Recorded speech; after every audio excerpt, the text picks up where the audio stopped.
I choose to be in a semi-open relationship because I understand how men are. And I feel like when you allow them to have that space and that ability, and I'm not wagging my finger, you better not cheat on me, blah, blah, blah. You know what I mean? Enlightened, Miranda. When you're not giving that nasty, negative, nagging energy, it makes them actually respect you more and want to not cheat on you. Is he a good provider? Yes. Does he take good care of you? Yes. You ever disrespect you, raise his hand to you? No. Outside of this cheating, is he what you need in a man? Yes, he is. Was this thing purely sexual? Was it a hit and miss? Or is he really feeling this woman? If she tells me this was a hit and miss, go have a conversation with him about his infidelity. Let him know you do not like it. I will never tell you not to leave a man because he cheated. You want to leave him because he cheated? Go ahead and do it. But I want to ask you a question. How many men you expect to find out there who are never going to go outside that marriage at least occasionally to experience another woman? I'm not saying it's right. I'm saying it's not realistic to leave a good man for an oops. Don't even look at me like that. I was staring at you for 20 seconds. No, I sent that I'm to so you. angry. So Jesse sent this to me. because it's true. This is beautiful. Jesse said this to me. It's beautiful. Segue. Okay, ready? So what question you want to ask here? No, I was going to say. Jesse, what do you think? You're the one who sent this to You're me. the one that sent it to us. I didn't send it to you because I'm in agreement with it. So you don't agree with it? It's one of the most ridiculous things I've ever heard in my entire life. Well, he said if you still want to leave, you can, but he's asking you to ask the question. No, he's saying to his daughter, listen, if your man pays the bills and doesn't disrespect, what do you mean doesn't disrespect me? He cheated on me. Well, if the man's good to you, what do you mean good to me? He cheated on you. Well, if the man's loyal, he wasn't loyal. He cheated on you. He's contradicting himself with every bulletin point that he makes, and then also backhanded telling her, well, if you want to leave him, you can, but it's kind of silly to do that because it was an oops moment. There's so much that goes into cheating, the sneaking, the lying. Actually, I think there's very little that goes into cheating for men and a whole lot that goes into cheating for women. I think cheating for women is the debate now? extremely sophisticated and complicated thing. Are we changing the go ahead, topic? finish your topic. Finish your point. The point is that I don't agree with what he is saying, and it's almost laughable that this is circulating through the internet and that people are like, yeah, absolutely, men can't help themselves. You need to forgive your husband if he steps out once in a while. What? Got it. Okay. Miranda, what do you think? Oh, I was really hoping that this wouldn't come up because I'm very weird in my current relationship. It's open, but you're in a not situationship? open. No, I'm in a legitimate relationship. It's open on his end and not on your end? It's open on both ends. And okay. Honestly, I'm probably the one who lets him do more of what he wants to do versus because he's more monogamous and I am more just like, I just don't care what he does as long as he's safe. But he just chooses not to do that. And I know it's a very interesting I don't know if that's cheating though, because you know about it. Well, what do you mean by cheating? Like he would tell you, I'm not going to have sexual intercourse with other women, and then does so behind your back. That would be cheating. You in an open relationship where the two of you make the decision to go ahead and have sex with someone else. That as long as you both know about it, I don't know that that's cheating. Yeah. Okay. I understand your point there. So I feel like with the cheating, I feel like it's different when there is deceit, there is deception, and there is a bunch of lying. Like say, the reason why it's an issue is because when there could have been a conversation and there could have been communication, there was obviously a lapse in that. And then there was a moment in time where they felt like they didn't respect you enough to actually have that conversation with you, to share with you, hey, I'm having this urge, I want to do this, or I'm not feeling satisfied sexually by you. Maybe you haven't slept with him in 3 weeks because you're, I don't know, sick or you're going through something. If you were in a monogamous relationship and the guy you were with cheated on you, came to you, told you about it, it was like a one-time thing, would you leave him? I would. I don't just cut things off just because. I like to listen, to understand, and I always place myself in that individual's shoes first before I make my decision. Got it. And remember, that individual probably has 17 times as much testosterone as you. And that's exactly why I choose to be in a semi-open relationship because I understand how men are. And I feel like when you allow them to have that space and that ability, and I'm not wagging my finger, you better not cheat on me, blah, blah, blah. You know what I mean? Enlightened, Miranda. When you're not giving that nasty, negative, nagging energy, it makes them actually respect you more and want to not cheat on you. And they're more likely to communicate with you on their urges and things like that. I know it's an interesting perspective.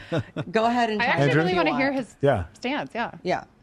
Well, I didn't hear him actually say the words marriage. Is he talking about marriage? Yeah, his daughter, hypothetically. If I had a daughter and she was married, and this is what she came to me with. Yeah, so no, there's no justification. Well, there can be justification, I guess, internalized justification. From the prism of the Christian worldview, no, you're not allowed to step out on your wife. Now, you can reconcile those things. So it's possible that one of the partners makes a mistake in the marriage. You know, you can get help from the church, things like this, so that you can reconcile the relationship. But I don't think it should be expected inside of a marriage for either partner to step out. I don't think it's okay for a woman, for instance, to withhold sex for her husband and not have the expectation that he might do that. But that aside, no, I don't think at all that it's reasonable inside of a covenant marriage to step out. I mean, that defeats the purpose of the marriage. Nice. What do you think, Ava? I actually agree with you, minus all the Oh my God, shut the fuck up! Wait! Don't take it personally. Don't take it personally. Something nice to you. I'm actually saying I was take a joke, lady. I'm kidding. Relax. Okay, that's complete narcissism. Don't do something to her and have her respond and then tell her to stop. Can you just That's let me complete answer the gaslighting. Like, you need to chill. Go for it. Calm down. Holy shit. Okay. No, that's my Tough room. sister. Don't Tough touch room. Okay, her. what I was I saying, mean, what we I can was see. saying That's before you interrupted me was that I agree with you, minus the religious stuff. Oh. Well, what's the justification absent religion to not cheat? Because some people believe in it and some people don't. No. I'm asking what the justification absent religion would be not For to cheating. cheat. For cheating. For not I'm sorry, what's the justification for not cheating? For not cheating, absent religion, what would the the morality that justification religion gives you. What's the reason why?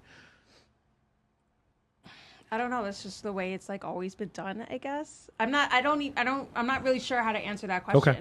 My parents been married forever.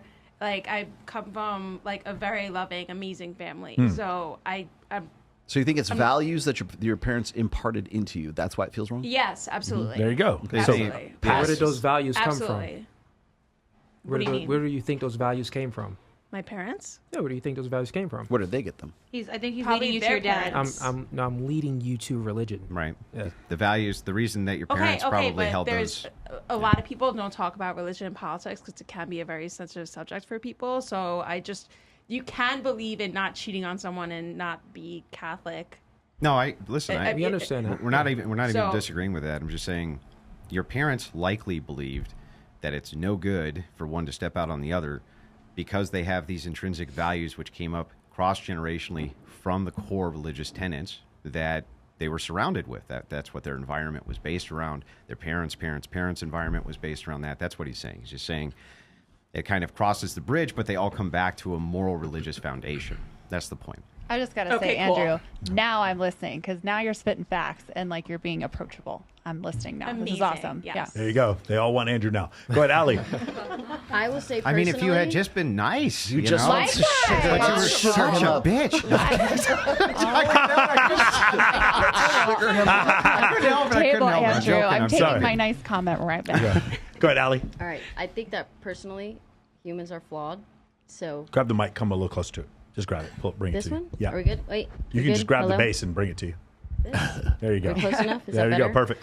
Perfect. Okay. I think humans are all flawed, and a lot of it's situational, and it depends on you and your partner. But personally, I think that I would give my partner grace, and as long as things are communicated and we figure things out, and there's not an established pattern of behavior happening, I think that an oops is not acceptable, but you can work through it. Okay, Loretta. I agree with her. Okay. And I agree with Eva, too. You Yeah. wouldn't leave your dude. Let me ask you something, ladies. Do you think it's more repairable if a man cheats or if a woman cheats? Who thinks it's more repairable if a man cheats? Anybody? Yeah. So what we found is that when men cheat, Dr. Buss did a study, or he referenced a study about 8 out of 10 times when a woman cheats, she falls in love with her affair partner. For men, it's about 2 or 3 out of 10 times. It's much less likely. So I see what you're saying there. And then what do you think? Yeah, the basis of that video because I missed a little bit of the beginning of it. It was basically he was talking about his daughter and her being married, and if the man cheated, he's advising the daughter to still stay with the man. Of course, because if you don't, you increase your body count and you lower your value. So why not? That's what I would say. I also agree with his point as well. If we're talking about in the context of marriage and stuff like that, yeah, it's definitely negative. We're not promoting promiscuity in men or anything, but yeah, women shouldn't leave that relationship because But how would it not be a promotion? It is. If you're saying there's no consequence to this. Yeah. There's no consequence. So if you step out, your advice is, hey, stay in the marriage. After all, he's a pretty good guy, right? Or this type of thing. There's no negative consequence for him to do that. Isn't it kind of the promotion of promiscuity at that point? No, I didn't say that there's no negative consequence for it. So you're saying pretty much that the negative consequence for that would be her leaving, right? I'm saying something. That, but guess what? I'm saying that a more negative consequence would be for her because she increases her body count, which lowers her value. And not only that, then she has to go back into the dating market and try to find a more valuable man. But in generally speaking, most men are only as faithful as their options, right? So it's like, like I have a daughter, right? Yeah. So I would tell my daughter the same exact thing, but I would say, well, hey, one, you want to pick a righteous man. So you want to pick a man. It's all about the man that you choose, right? So you want to pick a man with characteristic traits that follow Christ, right? And his morality supersedes his nature, right? Because men will indulge in the nature. That's why the generality is that most men is only as faithful as their options because men tend to seek their nature just like women tends to go with their nature, which is hypergamous. So yeah, in the context of what you're talking about, it's not going to benefit the woman, right? So that's not promoting what the man is doing. It's just saying that if I'm giving my daughter advice, because it was not talking about the man advice, the daughter advice. So my daughter advice, I wouldn't advise her to leave her husband. If that's true, then what would the consequence to him be?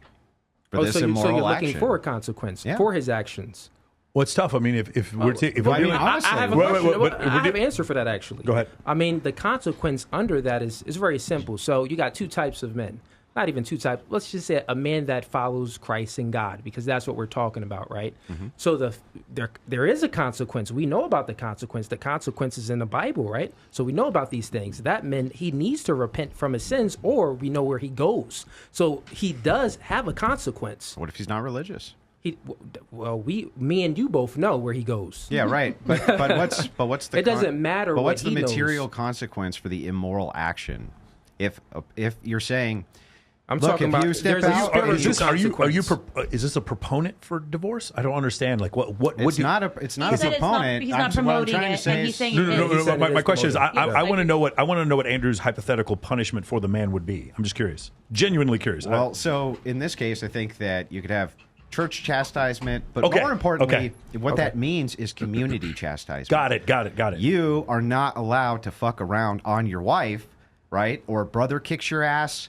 Dad kicks your ass, right? Okay. You get, the community used to kind of keep these people in line. They used to kind of keep the enforcement protocol. This is a big problem with male and female dynamics now that I see is that there's no community backing this up. That's why I think covenant marriage is far superior to state marriage because it gives you access to that community.